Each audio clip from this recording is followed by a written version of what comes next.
Hello students, class 10th. Today I am telling you the MCQ question of the chapter Nationalism in India. Let us start.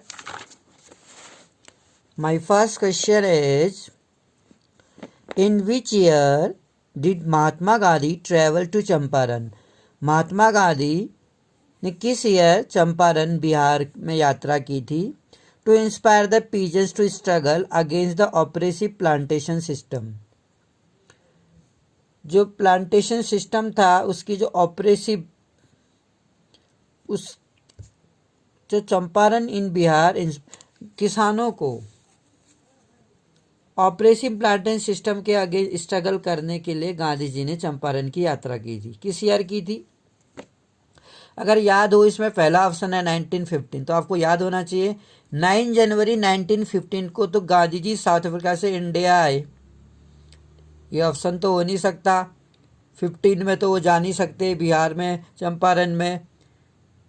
1921 में non cooperation movement start हुआ था। 1932 में Poona pact हुआ था। 1916 में बिहार में चंपारण में गांधी जी का पहला सत्याग्रह मूवमेंट भी रहा है। ये स्ट्रगल के लिए वहाँ के पीजेंट्स को जो प्लांटेशन सिस्टम था वहाँ के, उसके अगेंस्ट पीजेंट्स को यूनाइटेड करने के लिए, पीजेंट्स को कोऑपरेट करने के लिए गांधी जी फर्स्ट बार चंपारण गए बिहार में। और गांधी जी का पहला सत्याग्रह मूवमेंट भी है, ये आपको याद होना चाहिए। इस तरह से हमारा सी ऑप्शन राइट है। नेक्स्ट क्वेश्चन पे हम आते हैं। In which city did Mahatma Gandhi launch satyagraha in 1918? 1918 में महात्मा गांधी ने कहाँ पे सत्याग्रह शुरू किया था? अहमदाबाद में, अमृतसर में, खेड़ा में एंड चंपारण में।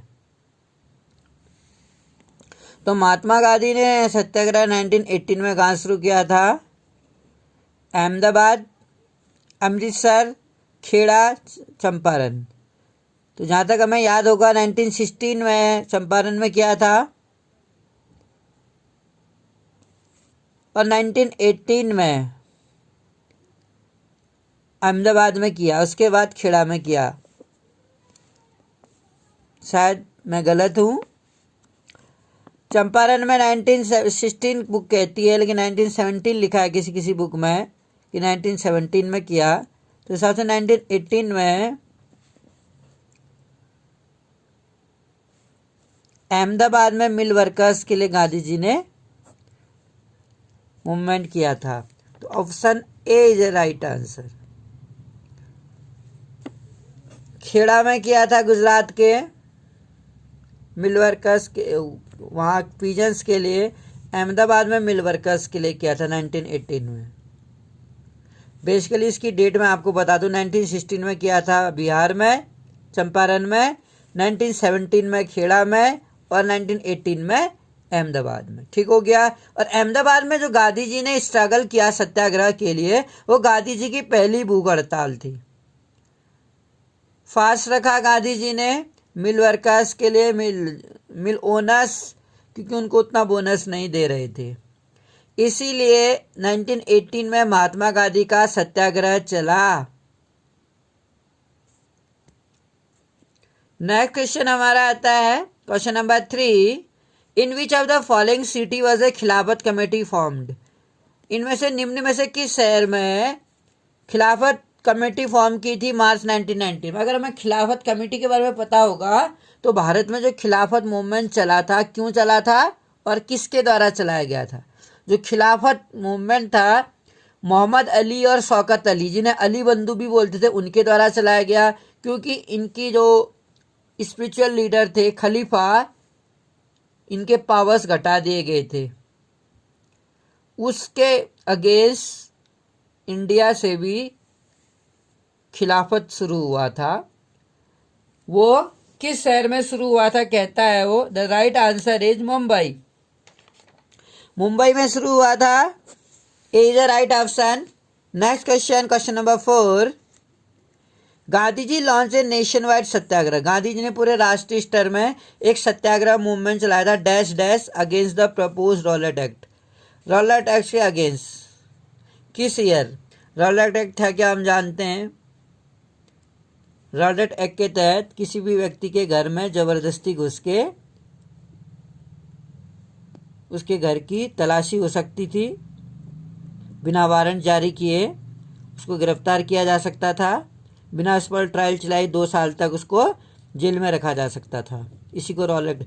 इससे क्या होता था, ब्रिटिशर्स की पावर बहुत ज़्यादा बढ़ गई। वो किसी भी नेशनलिस्ट को शक के बेस पर गिरफ्तार कर सकते थे और बिना मुकदमा चलाए जेल में रख सकते थे। तो 21 ईयर से था 1922 में तो चोरी चोरा मूवमेंट हुआ था, अगर आपको याद हो। 5 फरवरी 1922 को चोरी चोरा मूवमेंट हुआ था।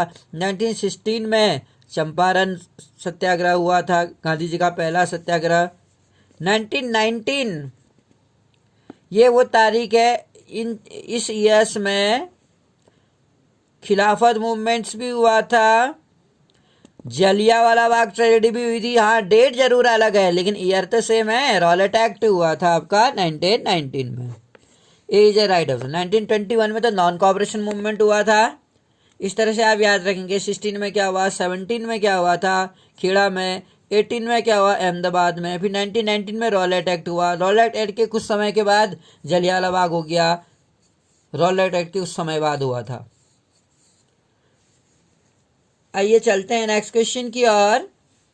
इन which year was the inland immigration act. अगर आपको ये एक्ट के बारे में याद हो तो हम जानेंगे कि इनलैंड इमिग्रेशन एक्ट के तहत एक एग्रीमेंट तैयार होता था, जिसके तहत वो प्लांटेशन जो वर्कर होते थे वो उस जगह को छोड़ के नहीं जा सकते थे। उस वर्किंग एनवायरनमेंट में उन्हें काम करना पड़ता था। वर्कर्स के लिए एक एक्ट बना दिया गया था जिससे उसे वहाँ काम करने के लिए मजबूर थे। इनलैंड इमिग्रेशन एक्ट के कब पास हुआ था? 1857 तो फर्स्ट वॉर हुआ इंडिपेंडेंस का। 58 भी नहीं है। 59, 49 तो आज़ाद हो चुका था भारत, उसके बाद तो न बना होगा नहीं। 1859 राइट ऑप्शन इज 1859। 1859 को इनलैंड इमिग्रेशन एक्ट बना था। आइए चलते हैं नेक्स्ट क्वेश्चन की ओर। व्हेन डिड, क्वेश्चन नंबर 6 की ओर आएंगे हम। This is question number 6। ये कहता है व्हेन डिड जलियांवाला बाग मैस्करी, जो जलियांवाला बाग मैस्करी हुआ था जिसमें जनरल डायर ने मार्शल लॉ लागू कर दिया था। मार्शल लॉ के तहत मीटिंग नहीं अलाउड की जा सकती थी, जब पावर पुलिस से लेकर आर्मी को दे दी जाती है, that is called a martial law. तो जलियांवाला बाग मैस्करी 13 अप्रैल 1916, 13 अप्रैल 1918, 13 अप्रैल 1919, 13 अप्रैल 1920। पंजाब के अमृतसर में जलियांवाला बाग नामक स्थान पर कुछ लोग अपने फेमस लीडर सैफुद्दीन किचलू और सत्यपाल, जो फेमस लीडर थे, उनके फेवर में ब्रिटिशर्स के अगेंस्ट प्रोटेस्ट करने के लिए मैदान में आए थे जलियांवाला बाग में। और कुछ लोग बैसाखी मनाने आए थे। लोग दूर दूर से आए थे और उन्हें इस बात की जानकारी नहीं थी कि मार्शल लॉ के तहत उन्हें मीटिंग ऑर्गेनाइज नहीं कर सकते हैं वो। जैसे ही जनरल डायर को ये खबर मिली कि वहाँ पर कुछ लोगों के द्वारा प्रोटेस्ट किया जा रहा है ब्रिटिश गवर्नमेंट के अगेंस्ट, तो वहाँ आधम के और एग्जिट डोर बंद कर दिया और अपने ट्रूप्स को आदेश दे दिया। और इनोसेंट जनता, 1000 से ऊपर लोग मारे गए और कई लोग जख्मी हो गए। ये जलियांवाला बाग मैस्करी के नाम से जानी जाती है। ये घटना हुई थी 13 अप्रैल 1919 को। Option C is right answer. Next question, question number 7 में आते हैं। When did non cooperation movement begin. जो नॉन कॉपरेशन मूवमेंट था, हमने कई बार पढ़ा है इसके बारे में। ये किस ईयर शुरू हुआ था? 1920 में कलकत्ता जो सेशन हुआ था कांग्रेस का, उसमें प्रपोजल प्रस्ताव हुआ था, लेकिन इसको रजामंदी नहीं मिली थी। रजामंदी मिली दिसंबर में, जो नागपुर सेशन हुआ था, याद रखिएगा। 1920 में 2 सेशन हुए थे, एक कलकत्ता में और एक नागपुर में। नागपुर सेशन में दिसंबर 1920 में, जब 1920 में इस प्रपोजल को हरी झंडी मिली तो ये स्टार्ट कब से हुआ होगा? जनवरी, फरवरी, मार्च, अप्रैल, दिसंबर 1921 से नॉन कॉपरेशन मूवमेंट स्टार्ट हो गया था। Option A is right answer. नए क्वेश्चन पे आते हैं। क्वेश्चन नंबर 8 क्या कहता है? Who led the peasants revolt in Awadh during the non cooperation movement? Peasants का जो रिवॉल्ट हुआ था, हम सभी जानते हैं, जो पीजेंट्स का रिवॉल्ट था, किसानों का जो विद्रोह था अवध में, नॉन कॉपरेशन मूवमेंट के दौरान अवध में भी तो पीजेंट्स लोगों ने रिवॉल्ट किया था तालुकदारों और जमींदारों के अगेंस्ट, क्योंकि उन्हें वो हाई रेवेन्यू चार्ज कर दिया था। बेकार सिस्टम था उस समय वहाँ पे। आइए चलते हैं, किसने शुरू किया था जानते हैं कि अवध में पीजेंट्स के रिवॉल्ट किसने शुरू किया था? Mahatma Gandhi. Option B Baba Ramchand. Option C Jawaharlal Nehru. None of these. तो इसमें जो रिवॉल्ट को क्रेडिट जाता है वो जाता है बाबा रामचंद को। हाँ, जवाहरलाल नेहरू ने जरूर जो एक अवध किसान सभा थी उसको मनाने में हेल्प की थी जवाहरलाल नेहरू ने, बाबा रामचंद की अवध किसान सभा, याद रखिएगा। Right option is option B. Awadh revolt में बाबा रामचंद, जो कभी फिजी में इंडेंटेड लेबर के रूप में अपनी लाइफ गुजार चुके थे, वो जानते थे, उनका दर्द जानते थे, किसानों का परेशानियों को समझते थे। आइए चलते हैं नेक्स्ट क्वेश्चन की और। हमारा क्वेश्चन नंबर 9 कहता है इन विच ईयर डिड चोरी चोरा इंसिडेंट टेक प्लेस? जैसा हम जानते हैं जनवरी 1921 में नॉन कॉपरेशन मूवमेंट स्टार्ट हो गया। जब ये मूवमेंट स्टार्ट हो गया तो कई सारे लीडर्स ने लीडर्स सरेंडर दिया title. Student and teacher left from the school. Student left from the school and teacher resign from the school and the lawyer left the court को छोड़ दिया उन्होंने। और इस तरह से हम देखते हैं कि the people boycott the foreign cloth, people boycott the foreign goods also and fire the foreign cloth का आग लगा दी। And womens and man picketing the liquor shop, शराब की दुकानों की घेराबंदी की गई इसके दौरान। तो कहीं ना कहीं हम देखते थे कि खादी पहनने के लिए लोगों को इंस्पायर किया गया। इन सब में जब ये 1921 में चल रहा था ये मूवमेंट्स पूरा एक साल, 1922 में एक घटना हो गई कि 22 पुलिस कांस्टेबल को लोगों ने जिंदा जला दिया। ये घटना 1920 में तो हो नहीं सकती, क्योंकि 21 में तो नॉन कॉपरेशन मूवमेंट हुआ था। 25 बहुत दूर चला गया, 28 में 22। और ये मैं याद दिला देता हूँ, 5 फरवरी 1922 को ये घटना हुई थी। और 12 फरवरी 1922 को गांधी जी ने नॉन कॉपरेशन मूवमेंट पूरे भारत से वापस ले लिया था। ठीक, इसी कारण तो CR दास और मोतीलाल नेहरू नाराज हो गए गांधी जी, और उन्होंने अपनी स्वराज पार्टी बनाई थी 1923 में। ठीक हो गया। In which year did the Simon commission arrive in India? किस ईयर साइमन कमीशन भारत में आया? देखते हैं। 1925, 1932, 1928, 1947। 47 तो भारत आज़ाद हो रहा था। 28 इज ए राइट आंसर। 1928 में साइमन कमीशन भारत आया, सर जॉन साइमन कमीशन के अंडर, जिसके उसमें यहाँ पर गो बैक साइमन के नारे भी लगाए गए।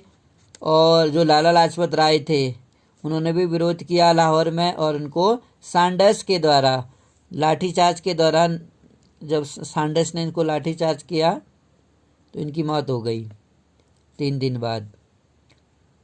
और भगत सिंह ने सैंडर्स को मार के इनकी मौत का बदला लिया था, जिस पर लाहौर षड्यंत्र केस कांड पर मुकदमा भी चला था भगत सिंह पर। Who declared the vague offer of the Dominion state for India in 1929? 1929 में जो डोमिनियन स्टेट्स था उसका जो लहर थी वो किसने ऑफर किया था? अगर आपको याद हो कि 1929 में कौन था यहाँ का वाइसराय, अगर आपको याद हो तब आप इसका आंसर कर सकते हैं। Lord Mountbatten. आज़ादी की, जब भारत आज़ाद हो रहा था ना उस समय भारत के वाइसराय लॉर्ड माउंटबेटन, आज़ादी के बाद। आज़ादी के बाद पहले गवर्नर जनरल जो भारत के थे लॉर्ड माउंटबेटन थे।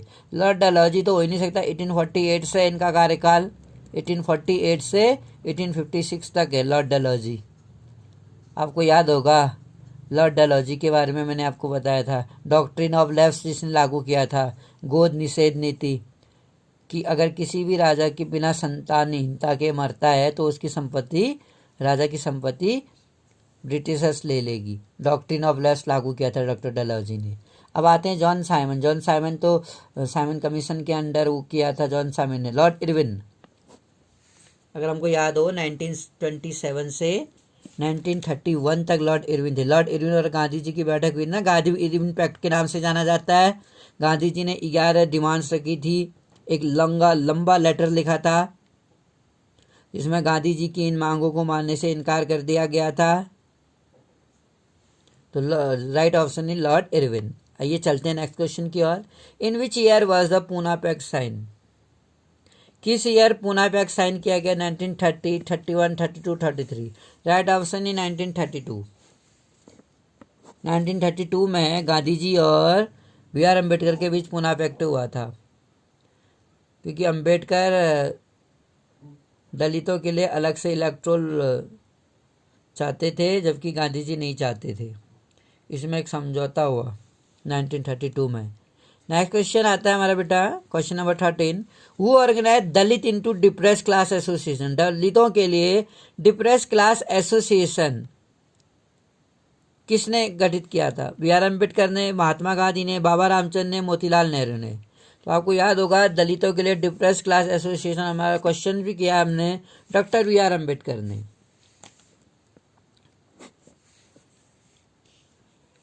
आइए बढ़ते हैं नेक्स्ट क्वेश्चन की ओर। Who said Swaraj will not come for 100 years if untouchability is not eliminated? Swaraj 100 वर्षों तक भी नहीं आएगा यदि छुआछूत को बाहर नहीं किया गया। तो यदि छुआछूत को बाहर नहीं किया गया तो स्वराज नहीं आ सकता आने वाले कई सालों तक। तो ये कथन आपको याद होगा, ये कथन था महात्मा गांधी का। Option B. इस तरीके से हमने देखा, हमें इसमें काफ़ी नॉलेज मिला इसके बारे में कि महात्मा गांधी का जो कथन था वो कहते थे स्वराज यहाँ नहीं आ सकता 100 वर्षों तक भी, जब तक कि हम क्या नहीं कर सकते हैं, यहाँ से जो छुआछूत है। इसलिए उन्होंने हरिजनों को भगवान के जन कहकर संबोधित किया। तो इस तरह से हमें पता चला कि किस तरह से जो नॉन कॉपरेशन मूवमेंट्स था क्यों शुरू किया गया। फर्स्ट वर्ल्ड वॉर के दौरान यहाँ क्या इफेक्ट पड़ा, एपिडेमिक थी यहाँ पर। फिर खिलाफत मूवमेंट्स था, उन्हीं दौरान रॉलेट एक्ट लागू किया था। रॉलेट एक्ट के बाद जलियांवाला बाग हुआ था। फाइनली 1920 में डिसाइड किया गया कि ब्रिटिशर्स को कॉपरेशन नहीं करेंगे, तभी इसका नाम नॉन कॉपरेशन पड़ा। और इन दौरान मैंने आपको पहले भी कई बार बता चुका हूँ कि thousands of the student left government control school. कई सारे स्टूडेंटों ने गवर्नमेंट कंट्रोल स्कूल को छोड़ दिया और कॉलेजेस को, दोनों लिखेंगे आप। Thousands of the student and teacher left the government control school and colleges कहोगे, स्कूल और कॉलेज दोनों को छोड़ दिया था। And teacher resign and lawyer gave up their legal practice. हमने जो वकालत है, लीगल प्रैक्टिस बोलते हैं वकालत को, तो वकीलों ने वकालत छोड़ दी थी। और दूसरा आप कहेंगे foreign goods were boycotted, foreign goods को बॉयकॉट किया गया। लीकर शॉप की पिकेटिंग की गई and foreign cloth burn in huge fire. 3 चीज़ें लिखनी है आपने, boycott the foreign goods, picketing the liquor shop की पिकेटिंग की गई and foreign goods burn huge bonfire, क्योंकि होलिका जलाई गई। और बॉयकॉट मूवमेंट जैसे स्प्रेड हुआ, पीपल बिगेन डिस्कार्ड करने लगे, घृणा करने लगे इम्पोर्टेड क्लोथ्स थे, और इस तरह से खादी पहनने के लिए उनको मोटिवेट किया गया। पर खादी क्या था, काफ़ी महंगा था। और दूसरा, there were no alternative institution for the Indians. Alternative institution नहीं थे उतने ज़्यादा जितने कि ब्रिटिशर्स कंट्रोल स्कूल थे, उतने अल्टरनेटिव चाहिए थे ना, अल्टरनेटिव इंस्टीट्यूशन वो थे नहीं।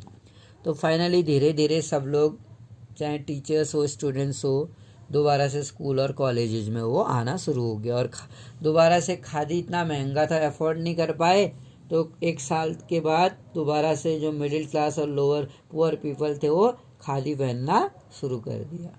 तो I have you understood the next MCQ question we will do in the next video. Thank you for listening me.